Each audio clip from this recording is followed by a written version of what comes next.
तो चलिए इस टॉपिक में हम लोग बात करेंगे differences between sympathetic and parasympathetic nervous system.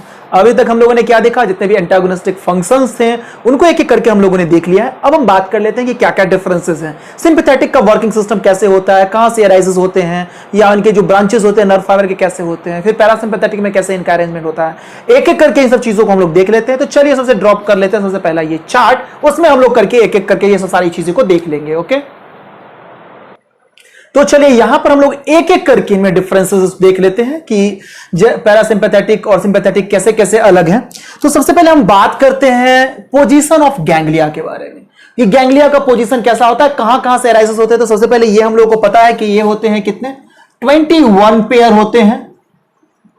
और कहां से निकलते हैं ये चीज बता चुका हूं मैं कि सर्वाइकल से 3 निकलते हैं, थोरैसिक से निकलते हैं 12, उसके बाद लंबर से निकलते हैं 5 और सैकेरल से निकलते हैं 1। ये सब इसके पोजीशन है, यानी कि सारे के सारे कहां से निकलेंगे, स्पाइनल से। जो इसमें बात करें तो इसमें क्या होता है, स्पाइनल क्रेनियल से जो है कितना 4 निकला, कौन कौन सा, 3rd, उसके बाद निकलेगा 7, 3rd से हो गया, 7 हो गया, 9 हो गया और 10 हो गया, और एक निकला कहां से, सैकेरल से, निकला एक। कौन कौन सा सैकेरल वाले में, कौन कौन सा, 2nd, 3rd, 4th, ये निकला। पोजीशन देख लिया हम लोगों ने कि क्या दोनों में डिफरेंसेस है। सबसे पहले जो अपना सिंपैथेटिक नर्वस सिस्टम है, ये सारा का सारा जो सीएनएस है, स्पाइनल कॉर्ड वाले से यहां से जितने भी न्यूरॉन्स इसके जिसमें नर्व फाइबर निकलते हैं वहां से निकलते हैं। ठीक है, प्री गैंग्लियोनिक फाइबर की बात करें तो ये क्या होता है, प्री गैंग्लियोनिक के बारे में मैंने बताया था कि ये क्या होंगे, ये होते हैं इसमें सिंपैथेटिक में होते हैं शॉर्ट, जो डायरेक्ट निकलते हैं कहां से, स्पाइनल कॉर्ड से, और ये वाले होंगे लॉन्ग, जिनके ब्रांचेस भी होंगे। ठीक है, इसके बाद में जाके ब्रांचेस हो जाएंगे। फिर अगर बात करते हैं हम लोग पोस्ट वाले के बारे में कि पोस्ट गैंग्लियोनिक फाइबर कैसे इनमें होगा, दोनों में अरेंजमेंट होगा। इनमें होगा इनका, ये दिखेगा थोड़ा सा लॉन्ग दिखेगा, ये तो इनसे भी लॉन्ग होगा, इनसे भी लॉन्ग होगा, लॉन्ग दिखेगा ये थोड़ा सा। और जो इनके पैरासिम्पैथेटिक वाले कंडीशन है, ठीक है, पोस्ट वाला, ये दिखेगा शॉर्ट। और इनके जो ब्रांचेस होंगे, इनके ब्रांचेस तो बाहर होंगे और फिर वो ब्रांचेस से निकल करके ऑर्गेन्स तक जो है जो चीजें जाएंगी।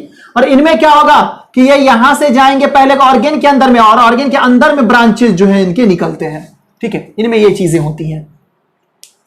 अगर हम देखें नेचर ऑफ आउटफ्लो कैसा होता है, तो आउटफ्लो के बारे में जब बात करते हैं तो इनका जो आउटफ्लो हो जाएगा सिंपैथेटिक नर्वस सिस्टम में, वो क्या होता है, 2 मेन है, यानी कि थोरैसिक एंड लंबर से, वहां से मेन हम लोग देखते हैं, इसको बोलते हैं थोरैसिको लंबर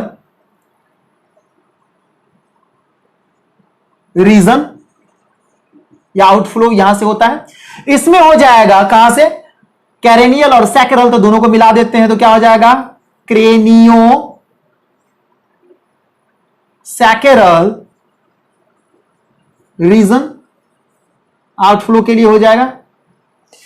अब हम लोग देख रहे हैं कि न्यूरोट्रांसमीटर कौन कौन सा काम करता है। तो जब मैंने बताया था इनके बारे में तो 2 चीजें मैंने बता के रखा था कि न्यूरोट्रांसमीटर जो होता है, इनके सिंपैथेटिक के कंडीशन में न्यूरोट्रांसमीटर जो होगा, ये अगर ले लेते हैं प्री के केस में, प्री के केस में क्या था, प्री गैंग्लियन के केस में एसिटाइल कोलिन, और इनके केस में क्या था, पोस्ट के कोस क्या था केस में, एड्रीनालिन या नॉन एड्रीनालिन जो है सो वहां से सिक्रीट होगा, जिसके कारण में इनको बोला गया था, इनको कलेक्टिवली जो है बोला गया था, जो इसके बारे में बात करेंगे, एड्रीनर्जिक बोला गया। ठीक है, अब इसमें जब देख लेंगे तो प्री पोस्ट दोनों सेम होगा, प्री प्लस पोस्ट दोनों से जो है एसिटाइल कोलिन ही सिक्रीट होगा, एसिटाइल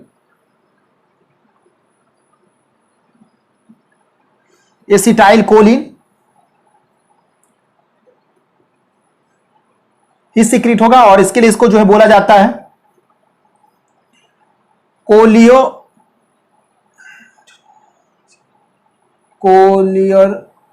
कोलियोर्जिक,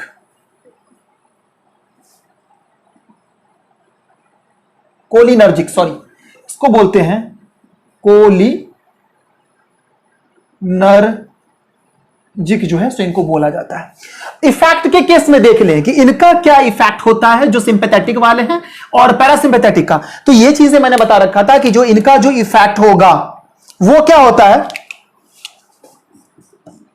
बहुत वाइड स्प्रेड होता है, बहुत लंबे चौड़े फंक्शंस होते हैं, बहुत सारे ऑर्गन्स के लिए होते हैं, एक्चुअली निकले भी होते हैं 21 पेयर ऑफ, यहां से नर्व 5 निकले होते हैं, तो वाइड स्प्रेड इफेक्ट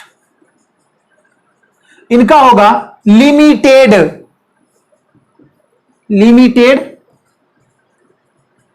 इफेक्ट होगा इनका, ठीक है।